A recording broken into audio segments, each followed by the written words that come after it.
হর হর মহাদেব, ওম নমঃ শিবায়। আমি দীপ্তেশ বি মণ্ডল। কেমন আছেন আপনারা সবাই? আমি একটা কথা অবশ্যই বলবো, যেটা 8 তারিখ থেকে শুরু হয়ে গিয়েছে, মূলত 7 তারিখ থেকে আর কি।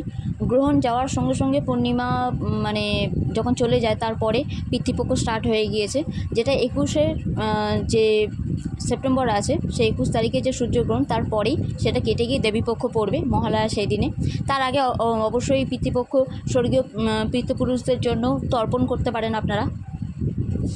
তবে এই টাইমটা খুবই সমস্যাদায়কও হতে পারে, কারো কারোর জীবনে তো মিরাক্কেলও হতে পারে, অনেক কিছু হাতে পেতেও পারেন, আবার অনেক কিছু নেতিবাচক ঘটতেও পারে। বিশেষ করে শরীরের দিকে বেশি বিশেষ করে ধ্যান দেওয়া খুব প্রয়োজন। বিশেষ করে পা, পেট, মাথা, দাঁত, গলা, কান, চোখ, এইগুলোর ওপর এফেক্ট বেশি করে পড়বে। কোমর, হাঁটু, এগুলো জয়েন্টে জয়েন্টে পেন হতে পারে। তো জয়েন্টে যেখানে যেখানে জয়েন্ট আছে সেইগুলো বিশেষ করে যত্ন নেবেন শরীরে। আর কোনো নেতিবাচক কিছু ঘটলে আপনারা একদমই সেটার জন্য বেশি ভয় পেয়ে যাবেন না। কালী ম্যাজিক বিগিনস নাও মন্ত্র জপ করবেন। তারা মায়ের আশীর্বাদ, মা ভবতারিণীর আশীর্বাদ, মহাকালিকার আশীর্বাদ, মা দুর্গার আশীর্বাদ, সব কিছুই আপনারা যাকেই মানেন না কেন অবশ্যই আশীর্বাদ হাত আপনাদের মাথার উপর আছে। আর পূর্বপুরুষের আত্মার শান্তি কামনা অবশ্যই করবেন আপনারা।